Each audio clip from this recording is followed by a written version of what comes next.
Lift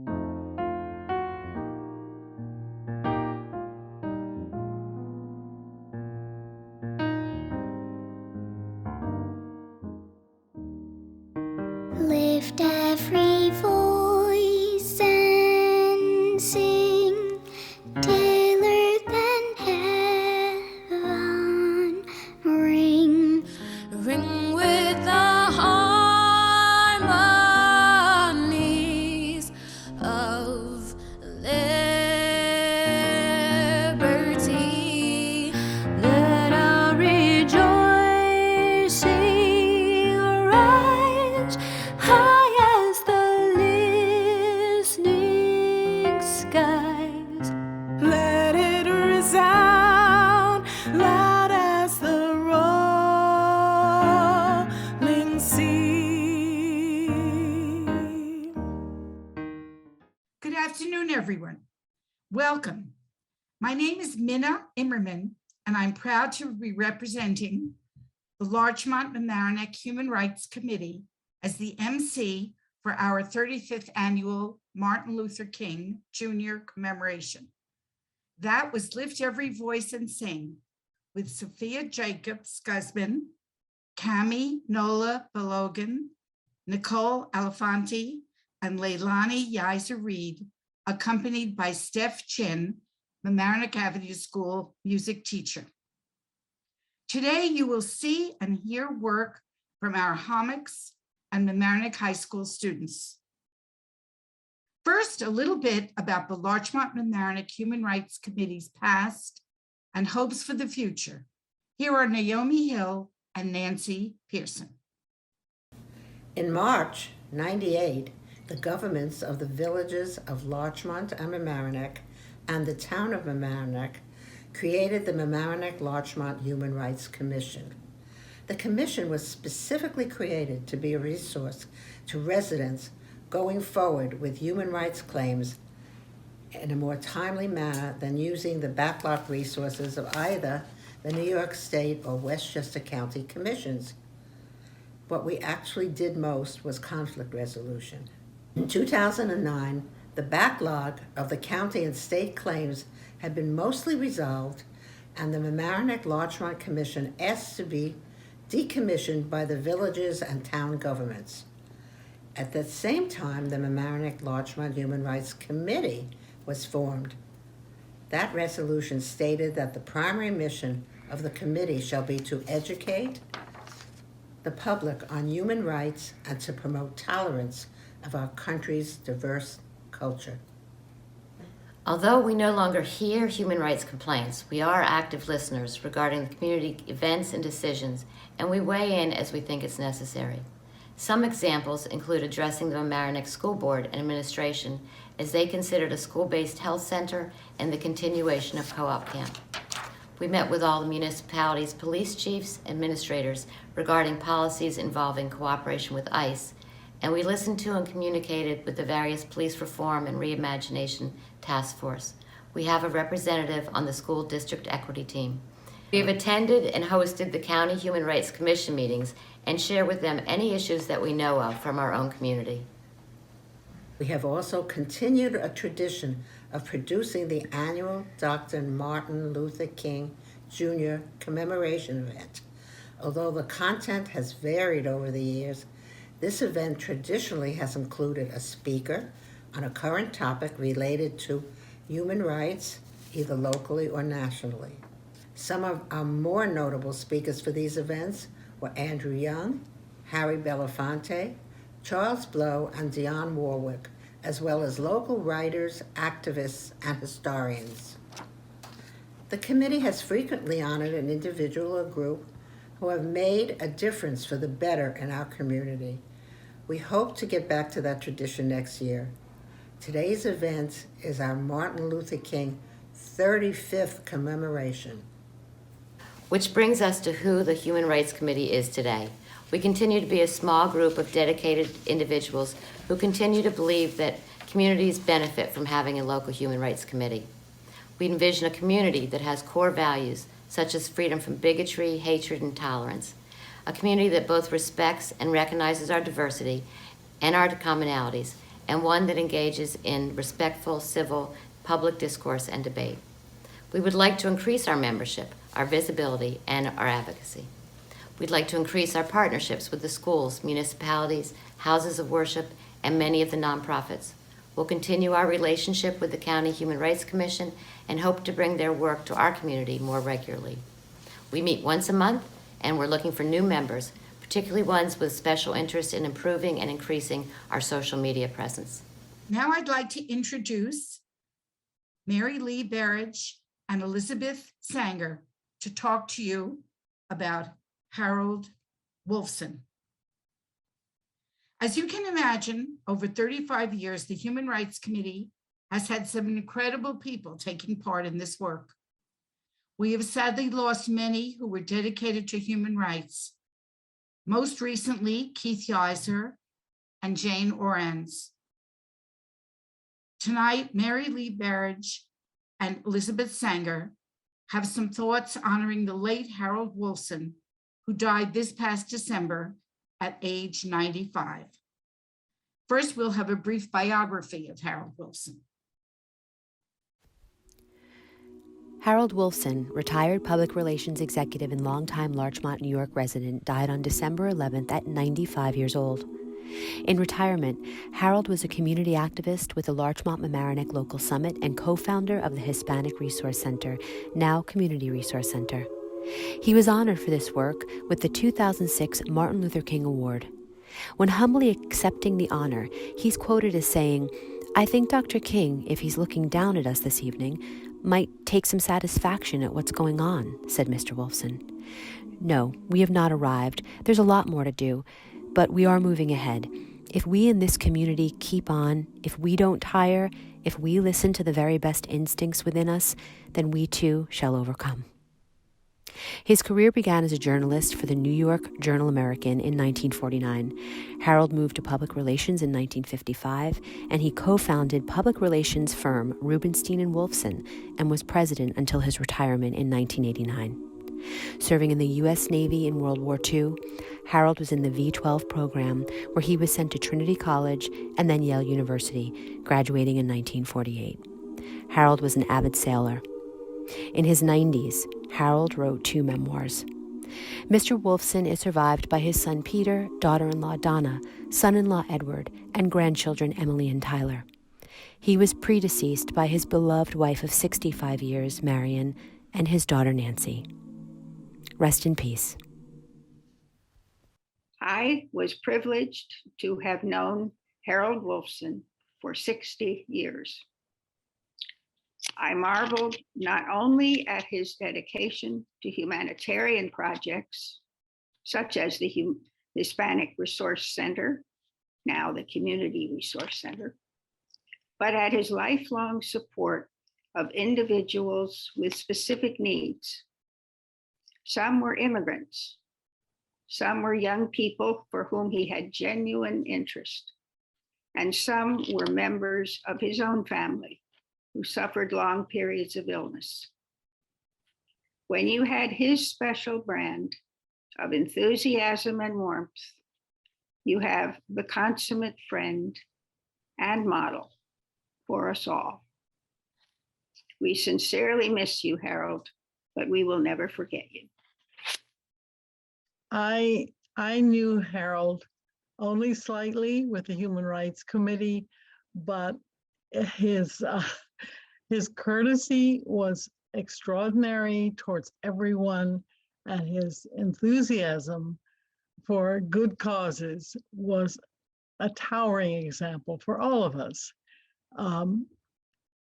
Also, I mean, just his sheer kindness lit up a room. It's a privilege to have known him, and it's a delight to be able to talk about him.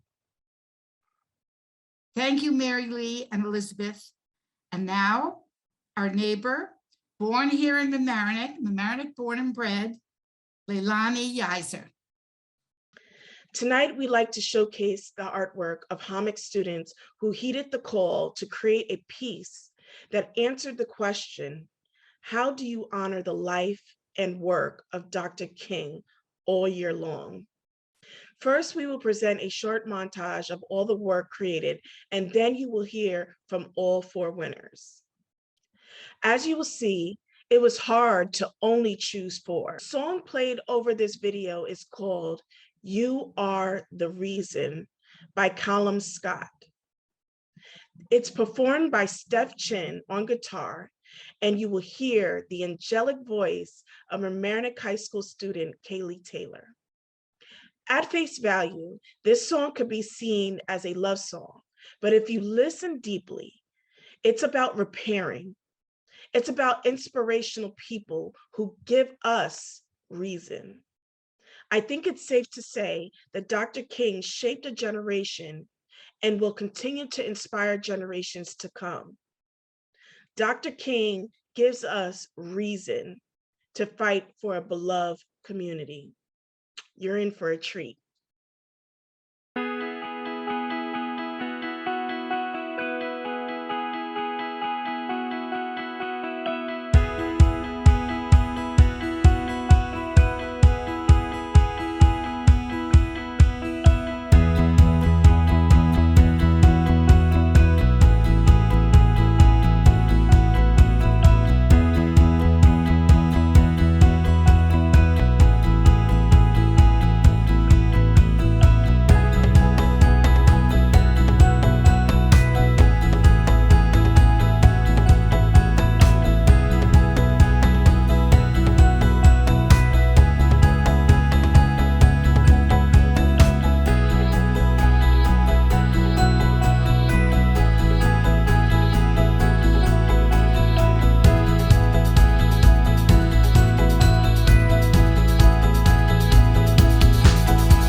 How amazing was that voice? We are so lucky to have such incredibly talented young people in this district.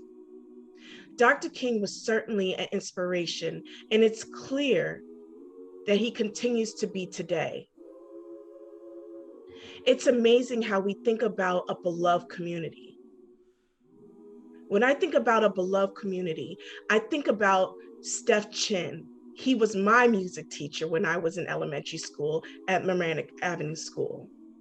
And Kaylee Taylor, beloved community. I went to school with her mother.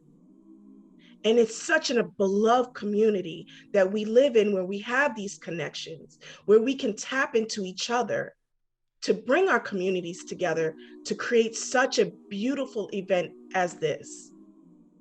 Once again, thank you to Kaylee Taylor for singing "You Are the Reason" with MAS music teacher Steph Chinn on guitar.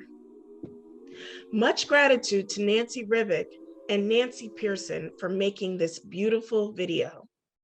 Thanks, Leilani. All 7 winners of the writing and arts contests received a $75 gift card donated by Leilani's organization, River Rise. River Rise is a business dedicated to wellness and support on the journey to finding one's authentic self. Visit riverrise.org for more information. Now, 3 videos honoring the students who were chosen among that group of artists as the top 4 standouts. Please watch these short videos from our winners.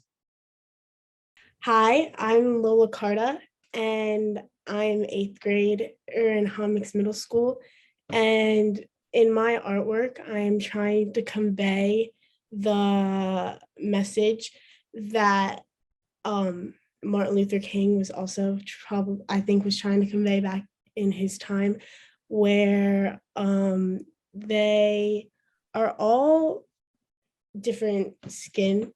They're all African American skin color, and he dreamed that he was going to grow up into a nation where they could all be treated the same. And in this piece, they all are in normal life. They all have different hair, and the one thing that they all have in common is that they are the same skin color, and like all the challenges that Martin Luther King faced in the past and like everything that he had to deal with were for us or them to grow up in a regular world like today, where they can be treated equally in every way. And I chose this quote because I think that it could convey my message the best. And I think that it all fits really perfectly. And I think that everyone should remember that no matter the color of our skin, we are all equal, and that everyone should be treated the same. Hi, my name's Sarah Drola. I'm 8th grade. And my purpose of my drawing was just spread the message that Dr. Martin Luther King was saying to everyone, that what he was doing, he wasn't going to stay silent about something that he wanted to change. So he really spoke to people, and he made a really big difference by not being silent like many people were. And I think he really created something amazing by doing what he did when he spoke in front of a lot of people. Hi, my name is Nola Balogun. I'm in 8th grade and go to Homix Middle School. So I was trying to convey here the message that Dr. Luther King tried to show, and how he fought for equal rights and how that affected America. So all these signs and stuff are showing how people were fighting and they needed change. And the red lines are supposed to represent the American flag, and how his dream changed America forever and changed how America worked. Hi, I'm Lily. I'm in 8th grade, and when I drew this and did all of this, I was trying to show that no matter your skin color, where you're from, what you are, how you are, it doesn't matter, and everyone's all equal, and everyone should be all together. Thank you so much to our winners. Keep making art and bringing such beauty to our world. We also have talented writers among us in the Mamaroneck School District. 2 students will read their poems and 1 essay, which answered the question, what would Dr. King be fighting for today and how? Treat yourself to these 3 short videos. I guarantee you will be moved and inspired. My name is Justin Solis. And the name of your poem? My poem is named Stand With Me. And could you read that for us? I could. Stand with me, just as you did that bright day in the home of the brave, if not free. Stand with me, just as the elm does, presiding over the river, turned black with sin. Stand with me, the last time you marched for us, now we'll march for progeny, so the family tree may still grow. Stand with me, head bowed, yet not in fear, hating the rain that streams down our face like an acidic tear. Stand with me, in the shadow of a massive drill, towering, driving us deeper into the fragmented ground. Stand with me, in the sanctuary of the keepers, whose kingdom we took and homeland ravaged. Stand with me, eyes bowed, head bowed, eyes pleading, crying out, for someone, anyone. Our mother screams, her green turned brown. I once stood for all colors, white, black, me and you, but today I realize green is a color too. Justin, thank you. So beautiful. What were you thinking about as you wrote that poem? As I wrote this poem, I was just thinking about the major issues that we face today, just globally.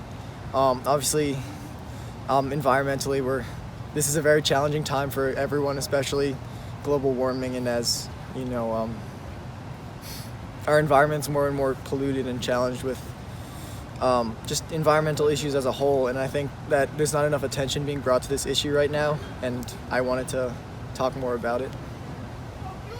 And you did it beautifully. Thank you. Do you have thoughts on why we should continue to celebrate Martin Luther King Day? Yeah, I think it's, he was obviously a very influential and important person, and today more than ever, we've seen in like 2020, especially now recently, unfortunately, we're not past these issues that Martin Luther King faced in his time. So I think we should continue to honor his legacy and continue the fight against injustice. I'm about to introduce 2 young ladies from Homics, Lana Roche-Mayer and Chloe Brinson, who both submitted written submissions to our contest. And we're going to start first with Lana. Lana, can you tell us why you chose to participate in this contest? I like to write, so I decided to write a poem. At first, I had no ideas, but then I remembered in 3rd grade when I did a project on African American leaders, and I had enjoyed learning on this topic. So I wrote a poem about MLK's legacy. That is wonderful. I'm going to share the screen, and hopefully we're going to get the poem up, and I'll have Lana read it. All right. Lana, whenever you're ready. I have a dream. Martin Luther King Jr., a man in high esteem, once famously said, "I have a dream." His words changed our minds. What this man wanted was for everyone to be free, a people bonded in a place they guarantee. You won't be judged on how you look, but who you are. He had a dream, he shared it, he changed the world. Thank you very much. That was wonderful.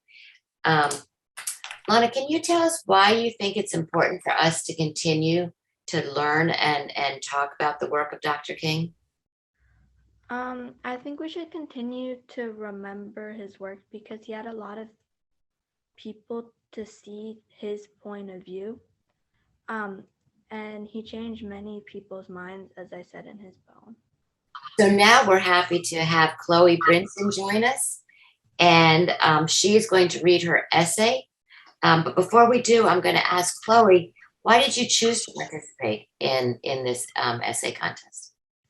I chose to participate because I think the assignment that Ms. McCurdy actually assigned us was a really great opportunity to explore and learn more about Martin Luther King. And I actually didn't know about the contest until she kind of put it on the board, and I thought it was a really good opportunity to submit and see how to also just learn more and just be open to those type of contests.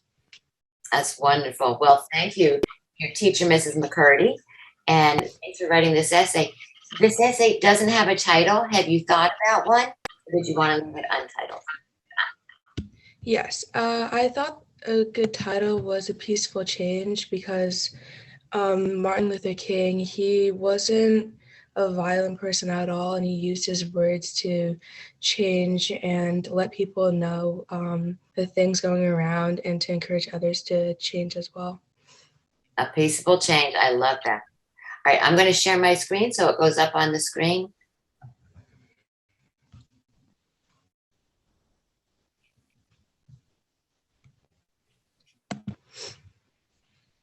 Okay, I hope we're not seeing my screen.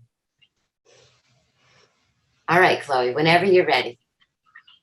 Okay. An important day that the country celebrates is Martin Luther King Jr. We celebrate how one person changed the world by using his words and influencing others to do the same. Not only African Americans experience racism, but all immigrants from the past to the present continue to deal with this issue. During the times of Martin Luther King Jr., people were separated because of the color of their skin or how they looked. This was throughout the United States, but more severe in the South. Since African Americans were thought as the inferior race, segregation existed to keep them separate. They couldn't go to the same schools as the schools they could access were typically substandard. Martin Luther King Jr. was a person that demanded action at a critical time in our history. Martin Luther King Jr. helped to create a movement that fought for equality. He wanted to give minorities a chance to live with actual freedom, not in poverty and segregation. What was so powerful about him? What was the demand? He demanded nonviolence. Even when he was threatened, he responded with a demand for peace and tolerance. As the movement grew, there were more of a threat to end segregation. Martin Luther King Jr. knew the risks that his work had upon his life and the consequences that came with being a civil rights leader. He had multiple speeches that inspired people to step up and move and to stop talking about change and take action for the community and country. That's exactly what Martin Luther King Jr. did. And he changed thousands of lives before he was assassinated. His work didn't end with his death because by this time, people saw that change was possible. Most people don't know the rich history of African Americans in this country. When Martin Luther King Jr. spoke, he did not want no one else had the bravery to do. He went to Washington, D.C., one of the most populous cities in the country, and talked about racism and the need for equality. His famous speech, "I Have a Dream," is one of the most powerful in history. I have a dream that one day in Red Hills of Georgia, the sons of former slave owners will be able to sit down at a table of brotherhood. When I read this speech, I said these words are saying that two different classes can come to sit at a table and see each other as equals. I had one main thought though. What was it like for him after the speech? Many people didn't agree with what Martin Luther King Jr. had to say that day in Washington. There were a lot of arguments and protests as a result of the speech. Thousands of people, not just African Americans, showed up around the Lincoln Memorial that day. People listening to this speech were moved to step up and fight for the rights of African Americans, which started physical and silent protests. When Martin Luther King Jr. started giving his speeches in silent protests, it was a time when people wanted change. At times, peaceful protesters were met with violent dogs, water cannons, and police brutality, along with Caucasians yelling racist words and threatening them for them to stop. Martin Luther King Jr. was giving another speech on April 6, 1960 in Memphis, Tennessee, when he was assassinated by James Earl Ray, who was arrested and sentenced to 100 years in prison. After Martin Luther King Jr. passed, that didn't stop the movement. They kept on having silent protests. One famous protest included a group of college students who went to an all-white restaurant and sat there until they were served. They sat in silence until a waiter came to serve them. This was later called the Greensboro Sit-In and encouraged other college students to also take action. Another important person in the civil rights movement was Rosa Parks. Like Martin Luther King Jr., she was also known for a non-violent protest, specifically the bus boycott. Ms. Parks sat in a section of the bus in Montgomery, Alabama, where only Caucasians could sit. African Americans were supposed to sit in the back. The law was if a person of color was seated, a white person could tell them to move to the back of the bus. Ms. Parks was told to move but refuses. She was then arrested. When Rosa Parks was arrested, it provoked people to take action. A citywide boycott started that later over the year. People in other cities also started to boycott the bus system. This caused a huge problem for cities and towns due to loss of income, and eventually change did happen. Though there was strong resistance, eventually change did occur and segregation of the buses ended. America didn't change right away after all these movements. It took many years, and change is still happening today. There continues to be inequalities between African Americans and the rest of America. Martin Luther King Jr. and Rosa Parks, along with many unnamed college students, helped inspire thousands of people, white and African Americans, to fight for equality.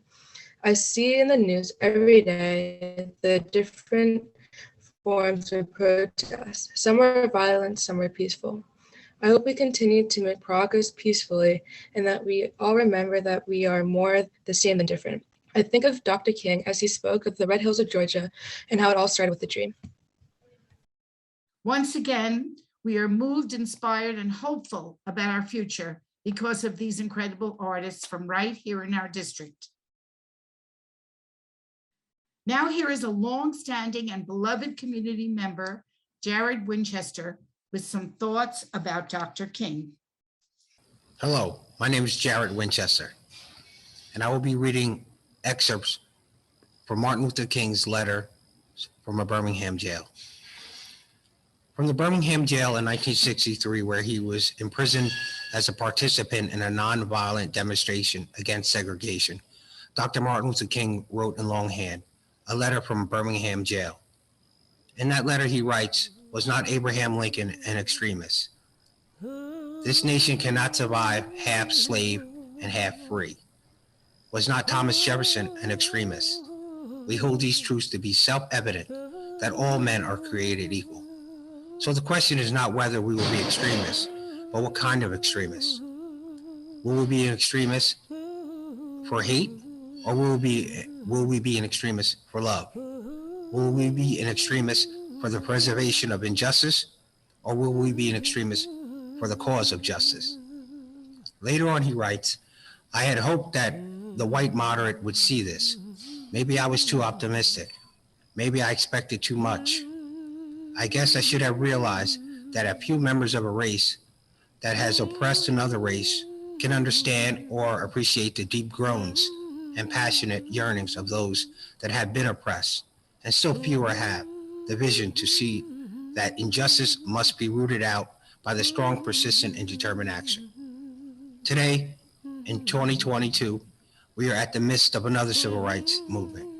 There are countless ways to take action towards liberation. We often look back at history and imagine what we would have done during the Holocaust in Germany, or during the time when capitalism and wealth of this country was built from the brutalization of enslaved Black men, women, and children. We asked ourselves, would we have marched in the 1960s during the civil rights movement? We ask you, what are you doing today? This is an historic moment that calls us to reflect, to be brave, and to take action. The time is now. Thank you, Jared, for those inspirational words. Our 3 municipalities have been through a good deal: a politically divided country, a pandemic still with us, and a catastrophic flood displacing 200 families right here in our hometown and villages. Our Westchester County municipalities have looked to us and applauded our generosity, our compassion, our concern for one another, and our ability to repair in the face of dark times. We still have much to do. We remember Dr. King as inspiring us with his dream, where he hoped that we would judge each other by our character and not by the color of our skin. Let's look more deeply together at how systems are built, where institutions have failed our Black and Brown brothers and sisters, and let's continue to march on through this civil rights movement, always looking within and asking, what is a beloved community, and what more can I do to create one? What laws, policies, and historical oppressions still play out today? What are the repercussions, and where do we need reconciliation and repair? Dr. King knew that building equity and dignity for all was not a zero-sum game. Raising each other up only makes us a stronger and a more compassionate and thriving collective. Our children know this, and they deserve to live that dream. Here is Reverend Tami Burkes from St. Thomas Episcopal Church in Mamaroneck with the final reading. St. Thomas kindly offered us their beautiful church for an in-person event this year, but due to COVID, we chose to broadcast this event virtually. We hope we can be in your sacred space next year. Hi, I'm the Reverend Tami Burkes, and I'd like to thank the Human Rights Committee for asking me to offer up a final prayer to close our time together. I am offering a prayer from Cole Arthur Riley, who is the founder and writer of Black Liturgies, a project which she began in 2020 and which seeks to integrate concepts of dignity, lament, rage, justice, rest, and liberation within the practice of written prayer. And she began this particular prayer by quoting Desmond Tutu. "My humanity is bound up in yours, for we can only be human together." God of belonging, we thank you for being a maker who does not desire us to be alone. Many of us long for connection and interdependence, but we have become used to enduring the sounds of our own loneliness. We confess that we've become so acquainted with loss and abandonment that we struggle to believe there are those who truly want to be with us. Keep us from pushing them away. Form us to be people of collective responsibility, that we would never become too familiar with solitary dependence, but would find ourselves participating in communal restoration and care. Let us find that community which holds our lament and can rouse our laughter, those who can name their needs and allow space for ours. Let us belong to one another in true mutuality, knowing our burdens and hopes and liberation are mysteriously entwined. Let us bear it together. Amen. Nicole closes each of her prayers with an invitation to have a breath together. And if we were all joined in person, I would ask us to breathe this together. But I'll ask you all to breathe in and exhale, breathing in on the inhale, saying, "I am not alone." And on the exhale, we will bear it together. I am not alone. We will bear it together. Thank you, Reverend Tami. Thank you, LMC Media, for always coming to the rescue and making these productions happen in the 11th hour with such talent, grace, and patience. Thank you to all who participated this evening via video, and to all of you, stay healthy. We hope for the 36th commemoration to be in person next year.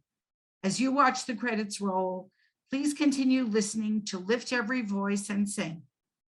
Thank you and good afternoon.